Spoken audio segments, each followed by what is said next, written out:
છે પ્રદ્યુમનસિંહ, જે ગોજારી ઘટના બની હતી તેને 1 મહિનો પૂર્ણ થઈ ગયો છે। આ સાથે જ AIBA નો જે રિપોર્ટ આવ્યો છે 15 પાનાનો રિપોર્ટ જાહેર કર્યો છે અને અનેક ચોંકાવનારી વિગતો સામે પણ આવી છે। જી, અકસ્માતથી આપણે જોયું છે કે ટેક ઓફ ને લેન્ડિંગ વચ્ચે જાણે કે 2 જ મિનિટનો સમય છે। જિંદગીનો પણ એ જ જાણે કે મૃત્યુનો જીવન વચ્ચેનું ડિસ્ટન્સ છે એવું આપણે અનુભવ્યું છે। અને આનાથી આ જિંદગીમાં સમજાયું છે અનેક લોકોને, જે લોકોએ સ્વજનો ગુમાવ્યા છે એમને પણ, અને જે આના સાક્ષી રહ્યા છે, જોનારા છે, અને જે કોઈ ડાયરેક્ટ ઇનડાયરેક્ટ જે આમાં કનેક્ટ છે રહ્યા છે, એ બધાને તે લાઈફે એક નવી શીખ આપી છે કે જીવનનું મહત્વ શું છે। અને જોઈએ તો આપણા દેશમાં તો દુર્ઘટનાઓ તો વારંવાર બની રહી છે અને એમાંથી શીખ લેવી, નવું જે કંઈ શીખવું, સુધારવું એ જનરલી આપણામાં હેબિટ નથી। તંત્ર પણ એટલું તૈયાર હોતું નથી। એટલે હવે તો આશા રાખવાની કે આટલું મોટું જે અકસ્માત થયો છે એમાંથી તંત્રએ નવી શીખ લીધી હોય, કારણ કે આ અકસ્માતમાં અનેક બાબતો છે જે સૈન્યએ પણ સૂચન કર્યા હતા કે વિવિધ એજન્સીઓ વચ્ચે તાલમેલ, જેને કહેવાય સંકલન, કોમ્યુનિકેશન ગેપ હતો એ પણ જોવા મળ્યો। અને જે હાઈવે ઓથોરિટીએ આની જવાબદારી લેવી જોઈએ એ પણ હાઈવે ઓથોરિટીએ જવાબદારી જનરલી લીધી નથી। અને શહેરી વિસ્તારોમાં જે બર્ડ હીટ થી જે આવા બનાવો બને છે, એટલે એના માટે જે જવાબદાર કરીએ તો ગેરકાયદેસર નોનવેજના જે આટડા ચાલે છે એ બંધ કરવા અથવા તો એને હટાવવા, અને તંત્રે એક્શન પણ અમુક લીધા છે, આપણે જોઈએ છીએ। એટલે એવી અનેક બાબતો છે કે આવનારા સમયમાં તંત્રએ જાગૃત થઈને એક્શન લેવા જોઈએ, ટેકનિકલ સેફટીઓ જોઈએ, અકસ્માત બાદ જે વહીવટી શાસનમાં જે મેડિકલ ઇક્વિપમેન્ટની જે જરૂરિયાતો છે, હોસ્પિટલોમાં ડોક્ટરોની જે સુવિધાઓની જે મેક્સિમમ માત્રામાં જોઈએ સુવિધાઓ એ જરૂરી છે। ને મોટા પ્રમાણમાં PM કરવા અને ડેડ બોડીઓને રાખવા માટેની સ્ટોરેજ સુવિધાઓ અને ટ્રાન્સપોર્ટેશન જે એમ્બ્યુલન્સની સુવિધાઓ, એવી અનેક બાબતો, ક્ષતિઓ આમાં આપણે બહાર આવી, કેમ કે આટલા બલ્કમાં જેને કહેવાય ને કે મૃત્યુ આપણે જનરલી જોવા મળતા નથી, એટલે તંત્ર પણ એના માટે તૈયાર હોતું નથી। જનરલી આપણે વરસાદી વાવાઝોડા કે એના માટે ડિઝાસ્ટર મેનેજમેન્ટની ટીમ જિલ્લા વાઇઝ તૈયાર હોય છે, પણ આ બાબત જેને કહેવાય ને કે ડોક્ટરોની મેડિકલ ડિઝાસ્ટર ટીમ એ આપણે ક્યારેય હજી સુધી રાખી નથી। એના માટે જે જરૂરી છે એ બાબતો હવે આવનારા સમયમાં ધ્યાનમાં લેશે સરકાર, અને એમની નવી રચના આમાં કરશે, જેમાં સામાજિક સંસ્થાઓ અને પ્રાઇવેટ ડોક્ટરો પણ જોડાય, જેથી કરીને આવું જવલ્લે જ બનતું હોય છે પણ જ્યારે બને ત્યારે જે તે ટીમ તૈયાર હોય એવી જે તે સમયે એ વખતે સગવડ ઊભી થાય। એ જ રીતનું જોઈએ તો આપણી પાસે 24 કલાકમાં 24 DNA કરવાની સુવિધા છે। એટલે આમાં જે બળેલી લાશો, અલગ અલગ રીતે વિખરાયેલી લાશો, એના DNA કરવામાં સમય લાગ્યો, એટલે 24 કલાકમાં 96 થી વધુ DNA થાય એવી સુવિધા ઊભી કરવી, એવા પણ સૂચનો થયા છે। એટલે એ સૂચનોનું હવે સરકાર કેટલું મેનેજ કરે છે, કેટલું આગળ ચાલે છે, અને સાથે સાથે આ જે આવું ગોજારો અકસ્માત થયો છે એના સગાવાલાને ઉપર પણ જે માનસિક જે તકલીફો થઈ છે એને પણ સગાવાલાને કઈ રીતે કાઉન્સિલિંગ કરવું એની વ્યવસ્થા ઊભી કરવી એક વહીવટી જવાબદારી છે, એક સામાજિક જવાબદારી પણ છે આ। એટલે આ જવાબદારી નિભાવવી તંત્રએ અને સમાજે એ પણ એક નવી ચેલેન્જ છે, જે આવનારા સમયમાં જો આવું કાંઈ અકસ્માતો સર્જાય તો સમાજ અને તંત્ર કઈ રીતે ઊભું રહી શકે એ પણ આપણે જોવાનું રહ્યું। અને સાથે સાથે સંકલનની વાત કરીએ તો એક સાથે અનેક ડિપાર્ટમેન્ટે આમાં સંકલન કરવાની જરૂર હતી। જે સ્થળ ઉપર એ ખોટ દેખાણી કે એની જે નબળાઈઓ દેખાણી, ખાસ કરીને ગૃહ વિભાગની, આરોગ્ય, મહેસૂલ ને FSL છે, DNA છે, ટ્રાફિક ને એમ્બ્યુલન્સ, એ બધાને સંકલન કરી શકે એક વ્યવસ્થા સરકારની કાયમી હોવી જોઈએ, એ જિલ્લા સ્તરે હોવી જોઈએ, કેમ કે કોઈ પણ દુર્ઘટના ક્યાંય પણ બની શકે છે રાજ્યમાં, તો ત્યારે જે તે જિલ્લાનું નજીકનું સેન્ટર હોય ત્યાંથી આ જે સંકલન થઈ શકે એવી ટીમ પહોંચી શકે। એ આવનારા સમયમાં હવે નવા ચેલેન્જ ઘણા છે। ત્યાર પછીના જે તાત્કાલિક પગલા હતા તે શું પૂરતા ગણાય ખરી આ સમગ્ર જે દુર્ઘટના બની તેની પાછળના? આપણે જોયું તંત્રમાં સંકલન નહોતું એનો જે સંકલનનો અભાવ હતો, પરંતુ સ્થાનિક લોકો, સેવાકીય સંસ્થાઓ એ તુરંત એક્ટિવ થયા હતા, ઉપયોગી થયા હતા. અને આ તો શહેરી વિસ્તારમાં હતું એટલે અમુક બાબતો ઝડપી કામ થઈ શક્યું, હોસ્પિટલો પણ નજીક હતી. પરંતુ અકસ્માત એવો હતો કે પ્રાથમિક સુવિધાઓ તો કોઈને જરૂર નહોતી, એટલો અકસ્માત ખરાબ હાલતમાં હતો. જો એવું અનેક વખત આપણે જોઈએ છીએ કે એવો અકસ્માત હોય પ્રાથમિક સુવિધાઓથી જેને અસર કરતા હોય એ બચી શકે છે, પરંતુ આમાં એવી કોઈ જરૂરિયાત નહોતી. પરંતુ આ જોઈએ એન્જિન બંધ થવાની વાત આપણે હમણાં વાત કરી છે, તો એન્જિન બંધ થયું, બંને એન્જિન બંધ થવા એ એક શંકાના દાયરામાં પણ છે.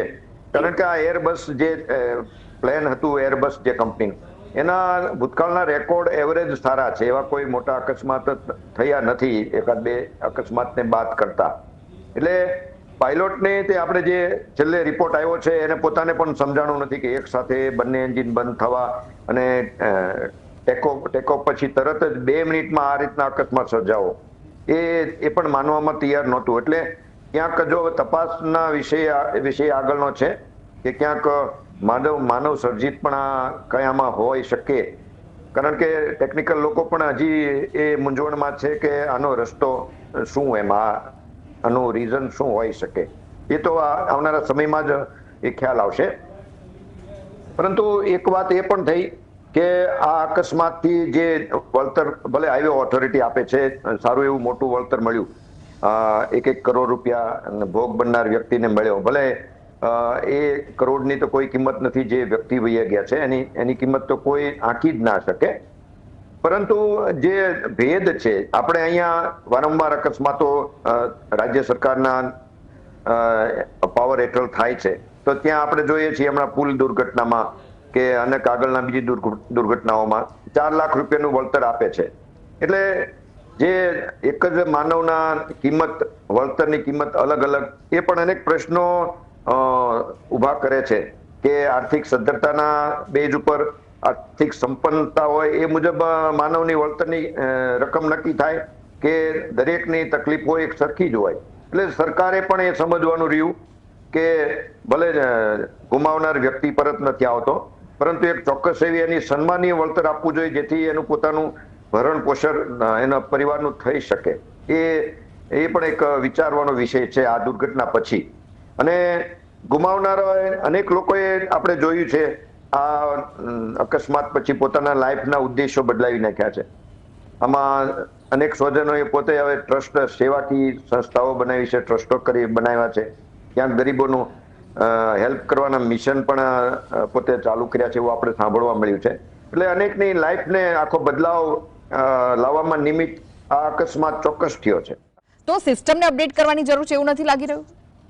જી, ખાસ કરીને તો ડોક્ટરી સુવિધાઓ, અનેક એવી હોસ્પિટલો છે કે ત્યાં ડોક્ટરોની સંખ્યા પણ નથી.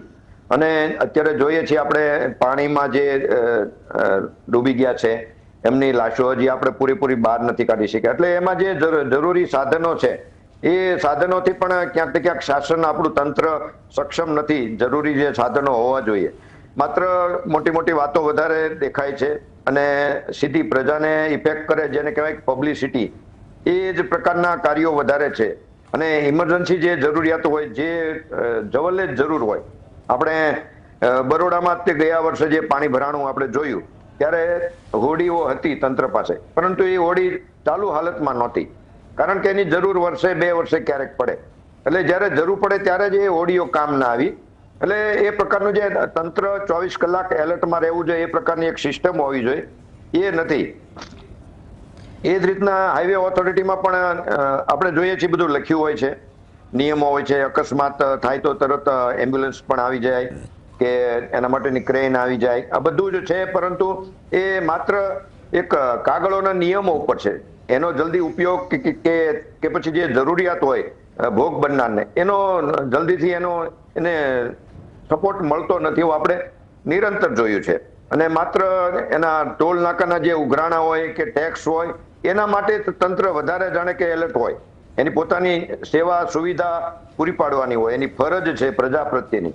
એમાં ક્યાંક ને ક્યાંક નિર્ભર હોય, જાણે કે નિષ્ક્રિય હોય તંત્ર, એવું દેખાય છે. ઉઠતો હોય છે ત્યારે શું લાગી રહ્યું છે કે આખી સિસ્ટમ નિષ્ફળ જઈ રહી છે તેવું નથી લાગી રહ્યું કે લોકોનો ભરોસો તૂટી રહ્યો છે સરકાર પર?